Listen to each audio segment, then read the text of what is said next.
நவீன மருத்துவம் தினமும் ஒளிபரப்பாகும் மருத்துவ விழிப்புணர்வு நிகழ்ச்சி.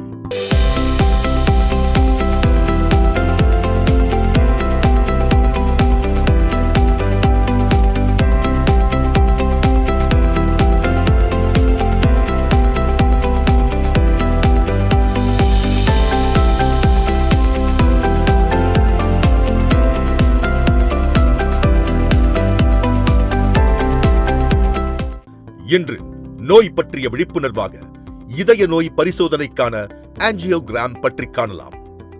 ஆஞ்சியோகிராம் என்பது இதயத்திற்கு ரத்தம் கொண்டு செல்லும் இரத்த நாளங்களில் அடைப்பு உள்ளதா என்பதை கண்டறியும் ஒரு முக்கிய பரிசோதனையாகும். ஆஞ்சியோகிராம் பரிசோதனை பொதுவாக மார்பு வலி உள்ளவர்களுக்கும், மூச்சுத்திணறல், சீரற்ற இதய துடிப்பு போன்ற அறிகுறிகள் உள்ளவர்களுக்கும், மாரடைப்பு ஏற்பட்டவர்களுக்கும் மருத்துவர்கள் இப்பரிசோதனையை செய்வார்கள். மேலும் இதயத்தில் அடைப்பு இருக்கலாம் என்ற சந்தேகம் உள்ளவர்களுக்கும் இரத்த நாளங்களின் நிலையை தெரிந்து கொள்ளவும் ஆஞ்சியோகிராம் பரிசோதனையை செய்கின்றனர். ஸோ ஆஞ்சியோகிராம் ப்ரொசீஜர் யாருக்கு தேவைப்படும்னா, யாருக்கும் ஒரு டவுட்ஃபுல் செஸ்ட் பெயின் இருக்குது, நெஞ்சு வலி வருது, கொஞ்சம் எக்ஸசைஸ் பண்ணால் நடந்தால் அவங்களுக்கு நெஞ்சு வலி வருது, அது நெஞ்சு வலி பரவிட்டு பின்பக்கம் கூட போகுது, எனிவேர் அவங்களது லோவர் ஜாலேருந்து அம்பலிக்கஸ் வரைக்கும், தொப்புள் வரைக்கும் அந்த ஏரியாவில் எங்கேயாச்சும் அவங்களுக்கு பெயின் இருந்துச்சுன்னா கண்டிப்பாக, எஸ்பெஷலி எக்ஸர்ஷன் பண்ணும்போது, நடக்கும்போது, படிக்கட்டு ஏறும்போது, இல்லைனா வெயிட் தூக்கும்போது, ஸ்ட்ரெஸ் ஆகும்போது அவங்களுக்கு வலி வந்துச்சுன்னா கண்டிப்பாக அது ஒரு டிப்பிக்கல் செஸ்ட் பெயின். இதே சேம் செஸ்ட் பெயின் ஷார்ட் லாஸ்டிங்காக இருக்கும், யூஸ்வலி ஒரு 2 to 3 minutes தான் இருக்கும்.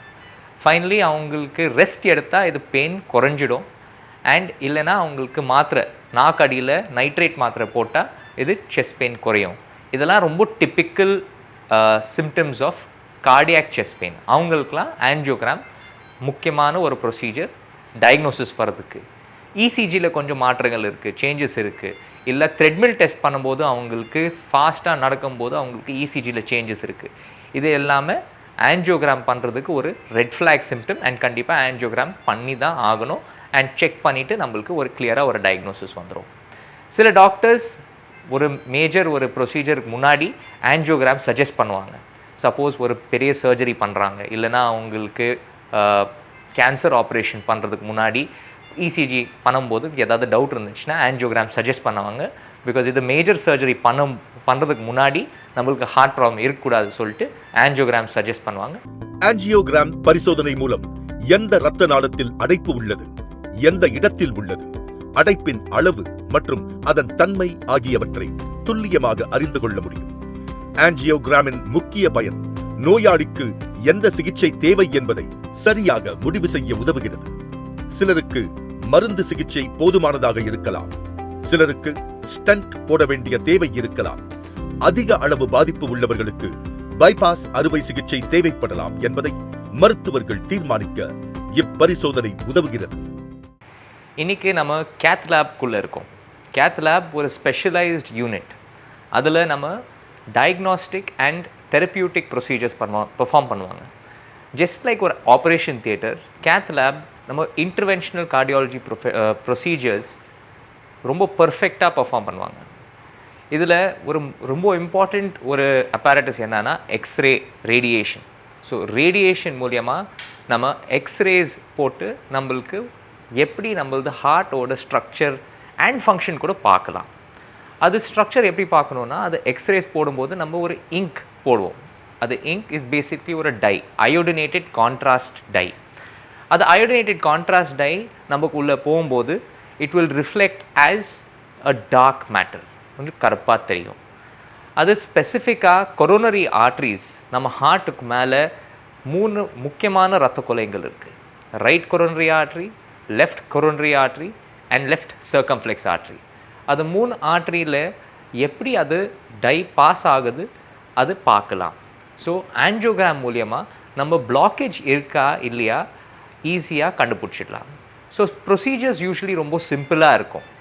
நிறைய பேர் ரொம்ப பயப்படுவாங்க, but it is a very simple straightforward procedure. The usual risk ஒரு ஆஞ்சியோகிராம் பண்ணும்போது 1 to 2% ரிஸ்க் தான் இருக்குது. என்ன ரிஸ்க் ஆகலான்னா, சைடு எஃபெக்ட்ஸில் மேக்ஸிமம் அலர்ஜிக் ரியாக்ஷன் ஆகலாம். ஸோ அதுக்கு முன்னாடி நம்ம டெஸ்ட் பண்ணுறதுக்கு முன்னாடி எல்லாம் ப்ளட் டெஸ்ட் பண்ணிவிட்டு பேஷண்ட்ஸ்க்கு ஒரு டெஸ்ட் டோஸ் கூட போட்டு பார்ப்போம். அவங்களுக்கு ஏதாவது சைடு எஃபெக்ட் ரியாக்ஷன் இருந்துச்சுன்னா அதிலே தெரிஞ்சிடும். செகண்ட், கிட்னியில் இது டை போகும்போது கிட்னி டேமேஜ் ஆகிறதுக்கு வாய்ப்பு இருக்குது. ஸோ டெஸ்ட் நம்ம ஆஞ்சியோகிராம் டெஸ்ட் பண்ணுறதுக்கு முன்னாடி பிளட் டெஸ்ட் பண்ணிவிட்டு அவங்களது கிட்னி ஃபங்க்ஷன் எப்படி இருக்குது, ஃபில்ட்ரேஷன் ப்ராசஸ் எப்படி இருக்குது, அவங்களுக்கு நல்லா யூரின் வெளியே வந்துட்டு இருக்கா, அவங்களது கிரியாட்டினின் எவ்வளோ இருக்குது அதெல்லாம் பார்க்கலாம். தென் சேஃப்டி மெஷர்ஸ்க்காக அவங்களது எலக்ட்ரோலைட்ஸ் சோடியம் பொட்டாசியம்லாம் செக் பண்ணிவிட்டு அதுக்கு பிறகு தான் நம்ம ஆஞ்சியோகிராமுக்கு ரெடி பண்ணுவோம். பிளட் ப்ரெஷர் நம்ம பார்த்துட்டு அதுக்கு பிறகு தான் அவங்களுக்கு ஆஞ்சியோகிராமுக்கு எடுத்துகிட்டு போவோம். பிகாஸ் ரொம்ப கம்மியாக பிளட் ப்ரெஷர் இருந்தால் இதை ஆஞ்சியோகிராம் பண்ணும்போது இன்னும் கம்மியாகிறதுக்கு வாய்ப்பு இருக்குது. அவங்களது ஹீமோக்ளோபின் பெர்சன்டேஜ் இல்லைனா ப்ளீடிங் ஏதாவது ப்ராப்ளம் இருக்குது அதெல்லாம் பார்த்துட்டு எல்லாம் டெஸ்ட் பண்ணிட்டு தான் அவங்களுக்கு ஃபைனல் ஸ்டெப்பில் ஆஞ்சியோகிராம் ஒரு டயக்னாஸ்டிக் ப்ரொசீஜருக்காக நம்ம எடுப்போம். இந்த procedure is usually performed through the hand, radial artery மூலியமாக நம்ம பண்ணுவோம், இல்லைனா கால் மூலியமாக ஃபெமரல் ஆர்ட்ரி மூலியமாக பண்ணுவோம்.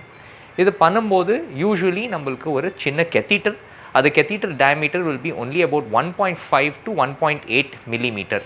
அது சின்ன டயமீட்டர் கெத்தீட்டர் ஈஸியாக கைக்குள்ளே போயிடும் இல்லைனா கால்குள்ளே போயிடும். அது கரெக்டாக ஹார்ட்டுக்கு மேலே போய் உட்காரும்போது இன்ஜெக்ஷன் கொடுப்போம். அது இன்ஜெக்ஷன் கொடுக்கும்போது அது டை எங்கெங்கேயோ போகுதோ அங்கே பிளாக்கேஜஸ் கிடையாது, எங்கே டை போகலையோ அங்கே தான் பிளாக்கேஜஸ் இருக்குது. ஸோ அது மூலியமாக நம்மளுக்கு தெரிஞ்சிடும் எந்த ஆர்ட்ரியில் பிளாக்கேஜஸ் இருக்குது, எந்த ஆர்ட்ரியில் பிளாக்கேஜஸ் கிடையாது. ஃபைனலி நம்மளுக்கு அது இன்ஃபர்மேஷன் ப்ராசஸ் பண்ணிவிட்டு நம்ம ஈஸியாக நம்மளுக்கு டயக்னோசிஸ் நம்மளுக்கு கண்டிப்பாக நம்மளுக்கு கண்டுபிடிச்சிருவோம். அதுக்கு பிறகு எல்லா ரிலேட்டிவ்ஸ் கிட்ட நம்ம பேசி அண்ட் பேஷண்ட் கிட்ட கூட இன்ஃபர்மேஷன் எடுத்து கன்சென்ட் எடுத்து அடுத்த ஸ்டேஜ் அவங்களுக்கு ஐதர் ஸ்டென்டிங் இல்லைனா பைபாஸ் சர்ஜரி தேவைப்பட்டுச்சுன்னா பண்ணலாம். ஆக்சிமெட் ஹாஸ்பிட்டல். ஆக்சிமெட் ஹாஸ்பிட்டலில் முழுமையான மருத்துவ சேவைகள் ஒரே இடத்தில். 24 மணி நேர அவசர சிகிச்சை, நவீன பரிசோதனை வசதிகள், மேம்பட்ட ICU மற்றும் அறுவை சிகிச்சை வசதிகளுடன் மருத்துவர்கள் மற்றும் நிபுணர்கள் குழு உங்கள் ஆரோக்கியத்திற்கு முழு கவனம் அளிக்கிறது. இதய நோய்களுக்கான சிறப்பு சிகிச்சைகள், மறுவாழ்வு சிகிச்சைகள், EECP மற்றும் HBOT போன்ற நவீன சிகிச்சை முறைகள் ஒரே இடத்தில். ஆக்சிமெட் ஹாஸ்பிட்டல். ஃபோன் 044-4202-7711. மொபைல் 9841451611. ஆஞ்சியோகிராம் பரிசோதனையில் இதய மருத்துவ நிபுணர் பொதுவாக கை அல்லது தொடைப்பகுதியில் உள்ள இரத்த நாளம் வழியாக ஒரு மெல்லிய குழாயை செலுத்துவார். அந்த குழாய் இதய நாளங்கள் வரை மெதுவாக கொண்டு செல்லப்படும். பின்னர் ஒரு சிறப்பு மருந்து டை செலுத்தப்பட்டு எக்ஸ்ரே மூலம் இதய இரத்த நாளங்கள் தெளிவாக படம் பிடிப்பார்கள். இதன் மூலம் எந்த இரத்த நாளத்தில் அடைப்பு உள்ளது, அடைப்பின் அளவு எவ்வளவு, எந்த இடத்தில் பிரச்சனை உள்ளது என்பதை துல்லியமாக கண்டறிவார்கள். ஆஞ்சியோகிராம் பரிசோதனை மூலம் மருத்துவர்கள் அடுத்த கட்ட சிகிச்சைகளை தீர்மானிப்பார்கள்.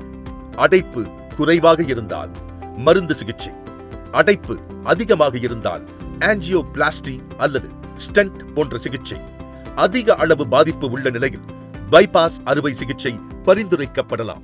Usually இந்த procedure lasts about 10 to 15 minutes. It is done with local anesthesia தான் பண்ணுவோம். லோக்கல் அனஸ்தீசியா மூலியமாக பண்ணும்போது அவங்களுக்கு மைக்கோ ஊசிலாம் போட தேவையில்லை, மரமரப்பு ஊசி மட்டும் போட்டுட்டு அவங்க கை மூலியமாக இல்லை கால் மூலியமாக பண்ணிடலாம். ஸோ ரிகவரி ஆஸ்பெக்ட் பார்த்தீங்கன்னா usually patients within 3 to 4 hours வீட்டுக்கே போயிடலாம் டயக்னாஸ்டிக் ஆஞ்சியோகிராம் முடிச்ச பிறகு. ஸோ இது ப்ரொசீஜர் ரொம்ப straight forward, simple, safe, pain free கூட இருக்கலாம். சில பேருக்கு ஒன்றுமே தெரியாது, பிகாஸ் அது மரமரப்பு ஊசி போட்ட பிறகு அவங்களுக்கு அது பெயின் சென்சேஷன் கூட இருக்காது. ஃபைனலி சில பேஷண்ட்ஸுக்கு 1 or 2 days அட்மிஷன் கூட தேவைப்படலாம், பிகாஸ் ஜஸ்ட் ஃபார் சேஃப்டிக்காக. இல்லைனா அவங்க வேறு ப்ரொசீஜர் பிளான் பண்ணும்போது அவங்க ஹாஸ்பிட்டலில் இருந்துட்டு எல்லாம் ப்ரொசீஜர் முடிச்சுட்டு ஃபைனலாக அவங்களுக்கு எல்லாம் ட்ரீட்மெண்ட் முடிச்ச பிறகு தான் டிஸ்சார்ஜ் பண்ணுவாங்க. ஸோ ஒரு ஆஞ்சியோகிராம் ப்ரொசீஜருக்கு முன்னாடி ஒரு பேஷண்ட்ஸ்க்கு சில இன்ஃபர்மேஷன் கொடுப்போம். யூஸ்வலி ஒரு patient should arrive at the hospital at least ஒரு 3 hours பிஃபோர் ப்ரொசீஜர். வரும்போது எல்லாம் test plus old blood reports, அவங்களது ECG, echo plus previous consultation ஃபைலெல்லாம் எடுத்துகிட்டு வந்திங்கன்னா நம்மளுக்கு கிளியராக ஒரு இன்ஃபர்மேஷன் கிடைக்கும். அப்புறமா அவங்களுக்கு எல்லாமே செக் பண்ணிட்ட பிறகு பிபி, சுகர் எல்லாமே செக் பண்ணிட்ட பிறகு அவங்களது என்பிஓவில் இருக்கணும், நில் பர் ஓரல் இருக்கணும். அவங்களுக்கு food and any liquid items எல்லாமே மேக்ஸிமம் ஒரு 3 hours முன்னாடி நம்ம ஸ்டாப் பண்ணி தான் ஒரு முக்கியமான ஒரு கம்பல்சரி ஒரு ரூல். சில பேஷண்ட்ஸுக்கு மேஜர் ஆஞ்சியோபிளாஸ்டியில் அவங்களுக்கு பேஸ் மேக்கர் ப்ரொசீஜர்லாம் பண்ணும்போது அவங்களுக்கு ஓவர் நைட் ஃபாஸ்டிங் சொல்லுவாங்க. அந்த பழைய ரிப்போர்ட்ஸில் எல்லாமே செக் பண்ணும்போது அது எல்லாமே செக் பண்ணிவிட்டு நம்மளுக்கு சுகர் இருந்துச்சுன்னா அவங்களுக்கு சுகர் டேப்லெட் கண்டிப்பாக அவங்க காலையில் சாப்பிடக்கூடாது. சில டேப்லெட்ஸ் ஹாஸ்பிட்டல் வந்த பிறகு அவங்க கண்டிப்பாக சாப்பிடணும். அது டாக்டர்ஸே அவங்களுக்கு கொடுத்துருவாங்க. சில பிளட் தின்னர்ஸ்லாம் ஹாஸ்பிட்டல் வந்த பிறகு நர்ஸ் கொடுத்துருவாங்க அவங்களுக்கு சாப்பிட்றதுக்கு. சுகர் டேப்லெட்ஸ், இன்சுலின் எல்லாமே நம்ம அந்த நாளுக்கு ப்ரொசீஜர் நாளுக்கு அவாய்ட் பண்ணால் பெட்டராக இருக்கும். சுகர் ரொம்ப அதிகமாக இருந்துச்சுன்னா ஹாஸ்பிட்டல் வந்த பிறகு டாக்டர்ஸ் செக் பண்ணும்போது ரொம்ப அதிகமாக இருந்துச்சுன்னா நம்ம இன்சுலின் போட்டு கூட ட்ரீட் பண்ணலாம். பட் யூஸ்வலி ப்ரொசீஜருக்கு முன்னாடி நம்ம சுகருக்காக ஒன்றுமே ட்ரீட்மெண்ட் நம்ம பண்ணுறது அவசியம் கிடையாது.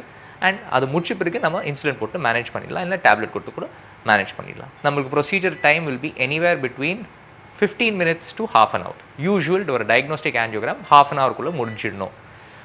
சம்டைம்ஸ் காம்ப்ளிகேட்டட் ஆஞ்சியோகிராம்ஸ் ஏற்கனவே பைபாஸ் பண்ணியிருக்காங்க பேஷண்ட்ஸுக்கு, அந்த மாதிரி பேஷண்ட்ஸ்க்குலாம் 45 minutes to 1 hour கூட ஆகலாம் ஒரு டயக்னோஸ்டிக் ஆஞ்சியோகிராம் பண்ணுறது கூட. ஃபைனலி பேஷண்ட்ஸ் முடிச்ச பிறகு, நம்ம ஆஞ்சியோகிராம் முடிச்ச பிறகு patients will be allowed to eat ஒரு half an hour கழிச்சு தான் அவங்களுக்கு ஷிஃப்ட் பண்ணி ஒரு போஸ்ட் ஆப் ரிகவரி பீரியடில் அந்த டைமில் ஏதாவது ஒரு லிக்விட் டயட் கொடுப்பாங்க. அது லிக்விட் டயட்டு கொடுத்த பிறகு கொஞ்சம் நேரத்துக்கு அப்சர்வேஷனில் வைப்பாங்க. ஏதாவது பிபி ஃப்ளக்சுவேஷன் இருக்கா, ஹார்ட் ரேட் ஃப்ளக்சுவேஷன் இருக்கா, சில டைம் பிளட் டெஸ்ட் கூட பண்ணி பார்ப்பாங்க அவங்களுக்கு கிட்னி ஃபங்க்ஷன் நல்லா இருக்கா இல்லையா பார்க்குறதுக்கு. யூஸ்வலி டயக்னோஸ்டிக் ஆஞ்சியோகிராம் மட்டும் பண்ணுறோம், அவங்களுக்கு டே கேராக பண்ணுறோன்னா காலையில் ஒரு 6 o'clock அட்மிஷன் ஆகிட்டு ஈவினிங் 6 o'clock மூலியமாக அவங்களுக்கு டிஸ்சார்ஜ் பண்ணுறதுக்கு ஒரு யூஷுவல் ப்ரொசீஜர் தான். Sometimes even sooner within 8 hours கூட டிஸ்சார்ஜ் பண்ணலாம். ஆஃப்டர் லஞ்ச் அவங்களுக்கு ஒப்சர்வ் பண்ணிவிட்டு அவங்க வீட்டுக்கு போகலாம். மாரடைப்பை தடுப்பதில் வாழ்க்கை முறை மாற்றம் மிக முக்கியமான பங்கு வகிக்கின்றது. இரத்த அழுத்தம், சர்க்கரை நோய், கொலஸ்ட்ரால், புகைப்பழக்கம், உடல் பருமன், மன அழுத்தம் மற்றும் உடற்பயிற்சி இல்லாத வாழ்க்கை முறை போன்றவை மாரடைப்பின் முக்கிய காரணிகளாக இருக்கிறது. தினமும் நடைப்பயிற்சி, சத்தான உணவு, புகை மற்றும் மதுபானத்தை தவிர்த்தல், உப்பும் எண்ணெயும் குறைந்த உணவு, போதுமான தூக்கம் மற்றும் வழக்கமான மருத்துவ பரிசோதனை மூலம் மாரடைப்பு அபாயத்தை குறைக்கலாம். நவீன மருத்துவம். மேலும் நோய் பற்றிய சந்தேகங்களுக்கும் சிகிச்சை முறைகளை பற்றிய விவரங்களுக்கும் Oxymed Hospital. Phone 044-4202-7711. Mobile 98414-51611.